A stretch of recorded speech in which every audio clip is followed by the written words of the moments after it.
इस कार्यक्रम के पुण्यार्चक हैं श्रुत संवर्धक समूह गुरु भक्त परिवार, श्री चंद्रदीप जी आगरा, श्री नितिन काला हैदराबाद, श्री विकास जैन इंदौर, श्री मानस जैन टीकमगढ़, श्री दिनेश जैन अल्ली टीकमगढ़, श्री राजीव जी जैन सहारनपुर, श्री नवीन जी छतरपुर, श्री शिवम श्रेयांश जैन भिंड, श्री उदित जैन तन्मय जैन सहारनपुर, श्री हैप्पी भैया शाहगढ़, श्री शशांक जैन आरा बिहार, श्री प्रवीण जैन आगरा, श्री नितिन कासलीवाल औरंगाबाद।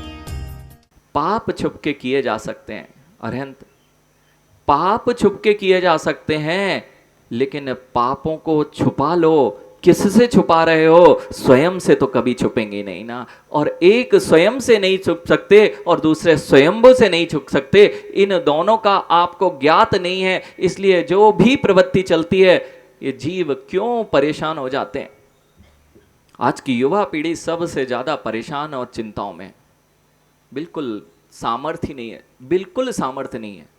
कुछ चढ़ाव उतार आया जीवन में और उन्होंने कहीं विष खोजना प्रारंभ किया, कहीं रस्सी फंदा देखने प्रारंभ किया और कहीं गए तो ट्रेन का पटरी देखना प्रारंभ की। ये वे ही लोग हैं जिनके अंदर में आत्मविश्वास की न्यूनता है अथवा आत्मविश्वास संपूर्ण रूप से समाप्त हो चुका है। यानी समस्याओं का समाधान समस्या से भागने से नहीं होता। समस्याओं का समाधान समस्याओं से भागने से नहीं होता। समस्याओं का समाधान पूर्व में पहले यह ज्ञात किया जाए समस्या है क्या। समस्या बाहर में नहीं है, यानी समस्या बाहर में नहीं है, जितना हमारा अंतरंग है वही समस्याओं का मूल कारण है। युवाओं ध्यान देना, शत्रु कौन? मां शत्रु कौन है जगत में? जो मुझे कष्ट देता है उसका नाम शत्रु हुआ करता है। जो मुझे पीड़ा दे, जो मेरे अनुकूल ना हो, वह सब शत्रु। भैया दो तरह के लोग मिलेंगे मनीष, दो तरह के लोग मिलेंगे, दो मित्र मिलेंगे। एक होते हैं अनुकूल मित्र, एक होते हैं अनुकूल शत्रु और दूसरे होते हैं प्रतिकूल मित्र। भैया रूपेश, दो तरह से लोग मिलते हैं। एक तो रहेंगे अनुकूल शत्रु और दूसरे रहेंगे प्रतिकूल मित्र। महाराज जी शायद आपने उल्टा बोल दिया। पांड्या जी ऐसा लग रहा होगा कि आपने कहीं उल्टा बोल दिया। अनुकूल तो मित्र होता है, आपने अनुकूल शत्रु क्यों कह रहे हो? और प्रतिकूल जो होता है वह शत्रु होता है, उसे आप मित्र कह रहे हैं। यानी सत्य तो यही है। जितने युवा हैं बेटा, आज जितने युवाओं की संख्या आज बढ़ गई है। मनीष कुछ तो किया है तुमने, युवा महासभा आई है। बस युवा महासभा को आज यहां से बहुत कुछ सीख के जाना है। युवा महासभा को यह सीख के जाना है हम किसे मित्र मान बैठे हैं और कौन हमारा शत्रु है, इसका निर्धारण आज तक मुझे नहीं पता है। इसलिए मैं हमेशा से शत्रु को जब अपना मित्र मान बैठूं, भैया पाटनी जी शत्रु के साथ खड़े हो गए तो हार किसकी होगी? रवि भैया शत्रु के साथ साथ दोगे तो हार किसकी होगी? शत्रु के साथ जो खड़ा मिलेगा अपना ही घर का अभेदी, और खुद ही शत्रु के साथ मिल गए, अब तो अपना कुछ अस्तित्व बचना ही नहीं है। यही हो रहा है, हम शत्रु के साथ मिल जाते हैं और हमें लगता है कि हमारी विजय हो रही है, यानी शत्रु के अधीन होते जा रहे हो। शत्रु कौन? आप लोगों के शत्रु हैं कि नहीं? जिन दर्शन में भी आके अगर शत्रु है तो अभी जिन दर्शन से बहुत दूर हो। भैया जिन दर्शन में से आके आपका शत्रु 6 महीने से पूर्व का रखा हुआ है, कोई भी हो सकता है, कोई शत्रु दूर का नहीं होता। प्रणव, शत्रु सबसे बड़ा कोई होता है तो सबसे नजदीकी होता है। जिसके प्रति तुम्हारी प्रतिकूलता नजर आने लगी उसे तुम शत्रु मानने लगते हो। कई बार तो माता पिता शत्रु दिखते हैं और कई बार पुत्र शत्रु दिखते हैं। अभी भैया माता पिता शत्रु दिखते हैं बच्चों को, क्यों? क्योंकि ये अपने अनुसार जीना चाहते हैं और आप अपने अनुसार चलाना चाहते हो। प्रतिकूलता खड़ी हुई तो आपको शत्रु और मित्रता का भेद भैया आज सबसे ज्यादा जितना बड़ा शत्रु है वह तुम्हारा सबसे सगा संबंधी होता है। व्यापार का संबंधी सगा हो अथवा व्यापार जिससे किया हो वही तो शत्रु बन गया है, और उसी का साथ देने लग जाओ तो आप समझदार है ना जगदीश जी। समझदारी तो यह है माँ, समझदारी तो यह है कि शत्रु के शत्रु को मित्र बना लो। भैया शत्रु के शत्रु को मित्र बनाया जाए, ये नीति कहती है। मनीष जीवन में सीख लो, शत्रु के शत्रु से मित्रता कर लो, विजय तुम्हारी होगी। बहुत बढ़िया, ये तो समझ में आ गया, लेकिन कौन शत्रु और किससे मित्रता? नमन, किसको शत्रु माने और किससे मित्रता करें? क्योंकि शत्रु पता नहीं है और शत्रु का शत्रु कौन है ये भी नहीं पता है, इसलिए तो अभी पता ही नहीं चल रहा है करना क्या है। दो तरह के नमन जीवन में दोस्त मिलेंगे। एक है तुम्हारी अनुकूल रूप से तुम्हें बहुत अनुकूल लगेंगे, उनका नाम है अनुकूल शत्रु। और एक है जो तुम्हें प्रतिकूल लगेंगे लेकिन वे तुम्हारा हित चाहते हैं, वे हैं प्रतिकूल मित्र। जितने माता पिता होते हैं यानी वे सब बच्चों का हित चाहते हैं, और अगर हित चाहते में वे प्रतिकूल लगते हैं तो उन्हें शत्रु मानने लगते हो। जितना भी जीव बिगड़ा है रवि भैया, जो भी बिगड़ते हैं बच्चे, ये सब अनुकूल शत्रु के कारण बिगड़ते हैं। सबसे नजदीकी ही सबसे ज्यादा बिगाड़ करता है। जिसे मित्र माना रूपेश, वह कहेगा ज्ञानी चलो आज घूमने फिरने चलते हैं, आज पान की दुकान पे खड़ा होना है, आज मदिरा की दुकान पे खड़े होना है, आज देख के तो आए क्लब पब की लाइफ क्या होती है। और जीव बह जाता है ज्ञानी, एक बार बहा अब उसके पास कोई रास्ता नहीं बचता। युवाओं, जितने युवा यहां पर आए हुए हैं, जैन युवा मंच जो भी है, ये आज यहां पर समझ के जाना, जिस ओर हम बह रहे हैं कहीं हम मित्र समझ के शत्रु का तो साथ नहीं दे रहे हैं। वे हमारा नुकसान करने वाले थे, और यदि मनीष से कहा जाए कि मनीष चौका लगा लो अथवा आहार दे लो अथवा मंदिर आ जाया करो, तो सबसे बड़े दुश्मन कौन लगते महाराज? नमन, अगर मुनिराज ने कह दिया बेटा कि आप जहां भी रहते हो सबसे पहले दिन की शुरुआत जिन मंदिर आके किया करो और रात्रि में भोजन नहीं करो, अथवा वह बता रहे थे कीचड़ से निकालने का काम कर रहे थे, लोग उन्हें ही शत्रु बना बैठते हैं। यानी वे शत्रु थे ना, वे प्रतिकूल थे ना। हाँ महाराज जी, हम ऐसा करेंगे तो हमारे जीवन में कितनी प्रतिकूलता है, इसलिए तो महाराज जी की बात ही नहीं मानते अपन। ये तो प्रतिकूल है ना आपके। जो जो आपको यहां सिखाया जाता है ये सब आपके प्रतिकूल है ना। रात्रि में छोड़ना हमारी प्रतिकूलता है, अभक्ष का सेवन नहीं छोड़ पाना हमारी प्रतिकूलता है। जिस स्थान पर हम जाते हैं वहां अगर मना कर दिया जाए तो वह आपके विरुद्ध है, तो हमें अच्छा नहीं लगेगा। तो सबसे बड़ा शत्रु कौन? धर्म। राजीव जी, सबसे बड़ा शत्रु, आज इन युवाओं की बुद्धि को एक चीज विशेष रूप से यहां से लेके जानी है। हम शत्रु किसे मान बैठे हैं? जो हमारा भला करे उसका नाम शत्रु है ना, और जो हमारा बुरा कर रहे हैं उन्हें हमने मित्र बना बैठे हैं और उसी ओर भागे चले जा रहे हैं। जब भी प्रणव कोई बिगड़ेगा वह शत्रु से नहीं बिगड़ेगा, वे प्रतिकूल अनुकूल दिखने वाले मित्र हैं, लेकिन तुम्हारी अनुकूलता तुम्हें लग रही है, लेकिन वह जीव तुम्हारा सबसे ना ज्यादा नाश करने वाले हैं। भैया रवि भैया, जितनी बुरी आदतें डली बेटा, यानी पीछे बेटा जितनी बुरी आदतें आती हैं ये एक बार अभ्यास से ही आती हैं। एक बार माँ जयपुर आए अपन, और अब तो बड़ा बाजार का खाना ही पड़ेगा, होटलों में नहीं जाएंगे तो क्या माँ, अब कम से कम इतना तो कर लो कि जैन कुल की लाज बचा लो।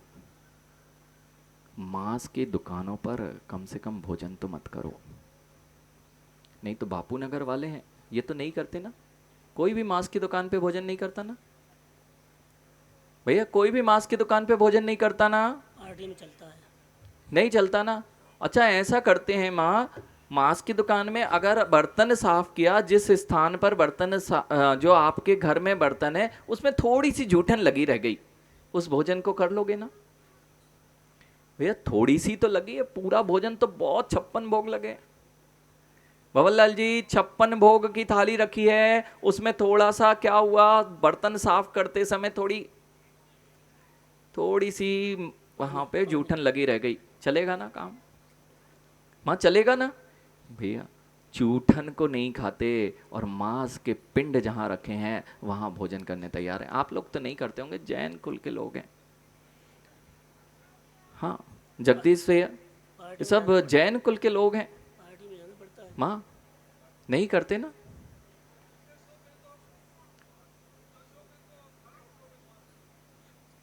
अरे ज्ञानी किसे सुना रहे हो? ज्ञानी किसे सुना रहे हो? आज ये युवाओं को समझना है, क्या आज जिन कुलों में आके मांस छुड़वाने की प्रवृत्ति और मदिरा छुड़वाने की प्रवृत्ति विडंबना है कि किसी गुरु को आके जैन धर्म के बालक बालिका को ये बोलना पड़े कि बेटा मांस तो मत खाना, कम से कम मदिरा मत पीना, जुआ मत खेलना। हाँ आप लोग तो नहीं खेलते ना जुआ? हाउ जी एक भी नहीं खेलता ना? जो है सो है। अब देख लेना आपकी स्तर कितना अच्छा हो चुका है। जुआ खेलना आपका स्टेटस है ना। बच्चों को क्या सिखाएं भैया? बड़े ही जब इस स्तर पर आ चुके हैं तो बच्चों को क्या सिखा सकते हैं? आज यही गाथा कह रही है मां, जिसे हम सिखाना चाहते हैं पहले स्वयं तो संभल जाओ, तब तो दूसरों को सिखाओ। हम खुद इतने पापों में लिप्त हो चुके हैं, हम बच्चों से बोलें कि बेटा पार्टीज में मत जाओ, क्लब पब्स में नहीं जाओ। लेके जाने वाले कौन थे? पैसा बढ़ गया ना, खर्च दिखाना पड़ेगा ना। अरे दिखाना था ना माँ, तो आज से निर्णय कर लो ये सब नहीं दिखेगा। ये तो अभी आपको देखने वाला कोई नहीं है, यहां सब करोड़पति हैं। कितने लोग एक दूसरे को जानते हैं? मनीष भैया दूसरी कॉलोनी वाले कोई करोड़पति यहां पे बैठे हैं कि नहीं? उनको आप कितने अच्छे से जानते हो? और जानते भी हो तो क्या फर्क पड़ता है? यानी पड़ता है क्या ना माँ? ऐसे ही मैं अपनी ही अंदर में ऐसा बना बैठा हूं कि मुझे सब जानते हैं। माँ ये बाहरी बनावट आपको नहीं जगा पाएगी। पैसे खर्च करने से हम लोग सोचते हैं, अगर आप लोग मांस की दुकान पर नहीं खाते, इतना निर्णय कर लो पहले। और यदि खाते हो तो कम से कम अपने आगे से जैन लिखना बंद कर दो। जैन कुल तो नहीं चाहिए ना किसी को भैया? किस किस को जैन कुल नहीं चाहिए? यानी जैन कुल चाहिए क्या? अच्छा कुल नहीं है? कहां कितने सारे बाउंडेशंस हैं, कितने सारे कंस्टेंट्स हैं, कितने सारे हम अपने आप को बंधा महसूस करते हैं। जिस प्रकार की प्रवृत्ति, जिस प्रकार का आचरण जैन कुल में कहा गया है, कितना बंधन है। यानी बंधन है ना ज्ञानी? बंधन है कि तुम्हारी स्वच्छंद वृत्ति का इतना अधिक प्रभाव हो गया है कि तुम उसे बंधन स्वीकार करने लगे। भैया आप लोग स्वतंत्र हो? रवि भैया स्वतंत्र भारत के स्वतंत्र नागरिक हो कि नहीं? स्वतंत्र भारत के स्वतंत्र नागरिक कुछ भी कर सकता है कि नहीं? तभी तो स्वतंत्रता का महत्व है। मां जो भी युवा, भैया चश्मे वाले भैया, युवा है स्वतंत्र है कि नहीं? कुछ भी करने, कोई किसी को रिस्ट्रिक्ट कर सकता है क्या? नहीं करा जा सकता ना। बस तो कल से ऐसा करना, जो घर का कचरा है ना माँ, पड़ोसी के घर के गेट पे डाल के आ जाना। स्वतंत्र हो? अरे स्वतंत्र हो ना। अपने घर का कचरा हम स्वतंत्र कुछ भी कर सकते हैं। नहीं तो राजीव भैया, मनोज भैया बैठे एक क्यों स्वतंत्र? मैं कुछ भी कर सकता हूं। कहीं पे भी जाके कोई भी प्रवृत्ति करोगे तो ये जो प्रशासन है ये तुम्हें अंदर करेगा कि क्यों? इनाम देगा। प्रशासन ने तुम्हें बंधन में डाल रखा है ना। प्रशासन ने आपको बंधन में डाल रखा है ना। स्वतंत्र होने पर भी स्वच्छंद नहीं हो। युवाओं, स्वतंत्र होने पर जिस स्वतंत्रता की बात मां आपको की गई थी, जिन दर्शन में जैसी स्वतंत्रता नारी को मिली हुई है, शायद अन्यत्र कहीं नहीं। जिस स्वतंत्रता के साथ आप जिन कुलों में जन्मे हैं, ऐसी स्वतंत्रता, इतनी स्वतंत्रता किसी भी कुल में नहीं है। अगर देख लें तो अगर ये नारी कुल में भी भैया पढ़ने के लिए सबसे पढ़े लिखे यदि कोई होते हैं तो ये जैन कुलों के ही होते हैं। और माँ, कहीं जाने की रोक टोक नहीं। बच्चों को समझाना पड़ेगा कि ये जो आपके ही बच्चियाँ एक भी नहीं दिखाई देते, बच्चे तो फिर भी दिख जाएंगे, लेकिन ये तो बहुत बंधन वाली चीज़ें हैं ना। फटे कपड़े पहनना मेरी स्वतंत्रता नहीं, स्वच्छंदता है। भैया देख लेना युवाओं, जो हम जिस तरह बहते जा रहे हैं, हम कहीं स्वतंत्रता के नाम पर स्वच्छंद तो नहीं होते जा रहे हैं। माँ, हम यहाँ पर आए, क्यों आए? घरों के बंधन थे, पारिवारिक बंधन थे, सबके साथ रहते, तो हम जैसे यहाँ रहते हैं वैसे नहीं रह पाते। स्वतंत्र हो गए ना आप, कि स्वच्छंद हो गए? स्वच्छंद हो गए, इसलिए तो ये भी नहीं सोच रहे कि करने योग्य है कि नहीं करने योग्य है।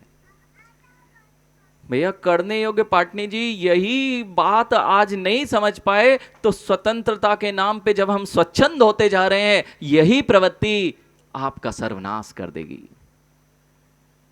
यानी स्वतंत्रता दी पिताजी ने कि अच्छे कार्यों के लिए तुम स्कूल जाओ, और वहाँ जाके आज के बच्चे उस स्वतंत्रता का गलत प्रयोग करते हैं और वे स्वच्छंद वृत्ति करते हैं, और वही जीव के लिए, उनके जीवन पर्यंत के लिए घातक हो जाता है। माँ, मांस की दुकानों पे तो नहीं खाते ना, अब जुआ तो नहीं खेलते ना। कौन लोग सप्त व्यसन, यानी सप्त व्यसन जीवन में अच्छा बनने की प्रक्रिया यदि कहीं प्रारंभ होती है तो वह है जैन दर्शन। भैया बचपन से यह जीव सप्त व्यसनों का त्यागी होता है। जुआ नहीं खेलेगा, दूसरे की स्त्री पर नजर नहीं डालेगा, और जुआ नहीं खेलना, दूसरे की स्त्री पर नजर नहीं डालना, मदिरा मांस का सेवन नहीं करना, धूम्रपान का सेवन नहीं करना, ये सब तो नहीं करते ना अपन। और यहां होता है, उससे तो हम वह समाज है जिसका स्थान मांस की दुकानों पर खड़ा होना क्या। अगर कुछ साल पूर्व, यानी जयपुर वाले हैं, देखो जयपुर के हिसाब से काम बनना चाहिए मनोज भैया। जयपुर आए ना उज्जैन से, उज्जैन में किसी होटल पे खड़े दिखे कभी? भैया जितने लोग जहां से आए हैं, 20 साल पहले की अगर चर्चा की जाए, यदि एक जैनी का परिवार का कोई व्यक्ति माँ बाजार के किसी चौराहे की दुकान पर खड़ा मिल जाए तो शर्म की बात होती थी कि यह व्यक्ति कैसे खड़ा है यहाँ पर। इस कार्यक्रम के पुण्यार्चक थे श्रुत संवर्धक समूह गुरु भक्त परिवार, श्री चंद्रदीप जी आगरा, श्री नितिन काला हैदराबाद, श्री विकास जैन इंदौर, श्री मानस जैन टीकमगढ़, श्री दिनेश जैन अल्ली टीकमगढ़, श्री राजीव जी जैन सहारनपुर, श्री नवीन जी छतरपुर, श्री शिवम श्रेयांश जैन भिंड, श्री उदित जैन तन्मय जैन सहारनपुर, श्री हैप्पी भैया शाहगढ़, श्री शशांक जैन आरा बिहार, श्री प्रवीण जैन आगरा, श्री नितिन कासलीवाल औरंगाबाद।